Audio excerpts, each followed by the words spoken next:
Hello everyone, today I want to compare the patch 2.7 limited banner characters Yelan, Itto and Xiao in terms of playstyle and performance in endgame content like Abyss for example, as well as their accessibility, meaning how flexible they are in terms of weapon choices, artifacts and team compositions. This will hopefully help you decide which banner to go for, and obviously this video will be somewhat subjective since it's mostly based on my own experiences and opinions. If you want a more in-depth video on each of these characters, I'll also link to these below. With that being said, let's get started. First, Yelan. In terms of playstyle, it is pretty straightforward. She is a sub DPS in the most basic sense, meaning she provides a lot of damage while off-field. As a Hydro character that is very similar to Xiao, to the point where I feel pretty confident to just call her a reskin, she will likely be used in the exact same kind of team compositions. This makes her obviously very flexible, from an enabler for Vaporize or potentially freeze comms to just a regular DPS and quickswap teams like the national team. So any Pyro, Cryo or Electro character work very well with her, for example Hu Tao, Ayaka or Raiden. And obviously if you have only these elements involved, the Viridescent set comes to mind, which means Anemo supports are a great choice as well to decrease resistances. When it comes to the build, Yelan also seems to be very efficient. You can use the Emblem of Severed Fate set, which is commonly used, and in terms of weapons, the Stringless seems like a great bow for her. That's also not too hard to come by. Of course, if you play during her release, you even get a free 4-star Refinement 5 event weapon, in which case you don't even have to bother about getting a good bow for her.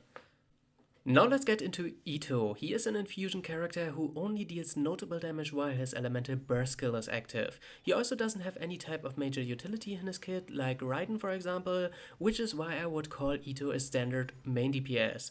All of this also applies to Xiao, which makes them kind of comparable and kind of competing for a similar role. Itto has a very nice and engaging gameplay. He has a stack mechanic, which means he is building stacks with normal attacks to improve his charge attacks, and then spends those stacks by using charge attacks.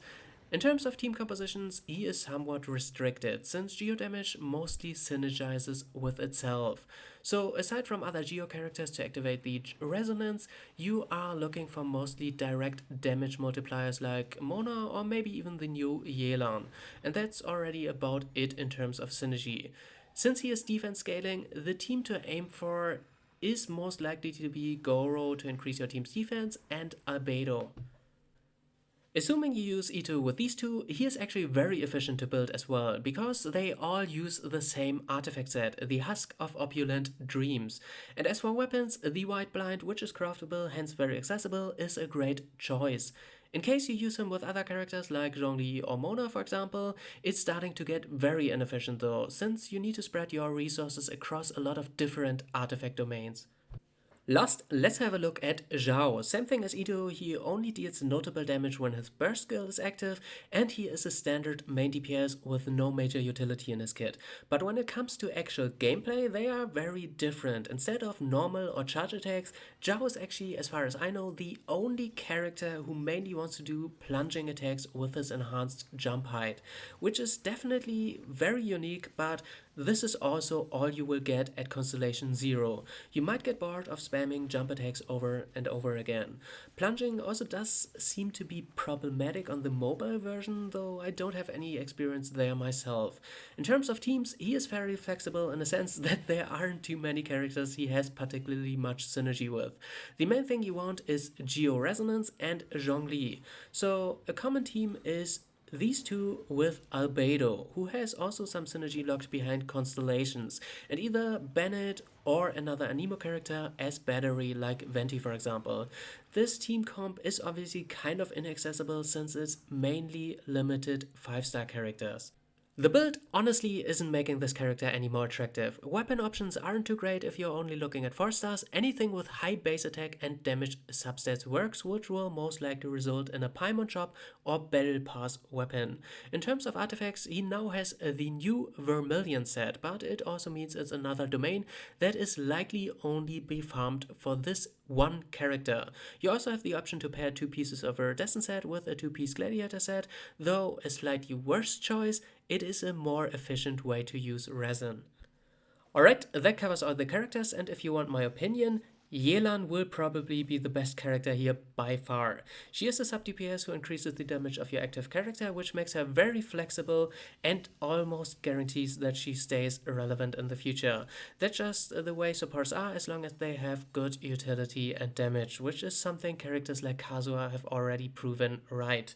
As for Itto, I personally think he is a lot of fun to play, so if you have the characters to make him work, I think he is a great choice. He kind of reminds me of Raiden a little bit, at least in terms of playstyle. He obviously can't keep up with that broken character in terms of performance, but he is also very fast paced and engaging to play. He is definitely not worth skipping Yelan, but if you're looking for a good main DPS, I think he is a good second choice. Now for Xiao, I know a lot of people love this character, so this might get a little controversial. I basically already called him boring, problematic, and hard to build. So to throw in something positive here, his damage is good, and his elemental skill has some nice mobility. This can help in combat, but also out of combat to get around faster while gliding, which is also something unique about him. But to be fair, that kind of is out of the scope for this video. The one thing I really hate about this character though is that the elemental skill doesn't generate any energy while the burst skill is active.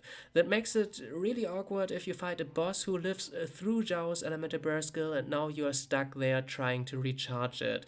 I honestly think Zhao is an easy skip. Alright, we made it to the end. Again, I think Yelan is amazing, definitely worth it. Itto can be worth it if you have good synergies built, and Xiao is not worth it in my opinion. This was probably the last video before 2.7 launches, so stay tuned for some Yelan videos. Until then, have fun and bye bye.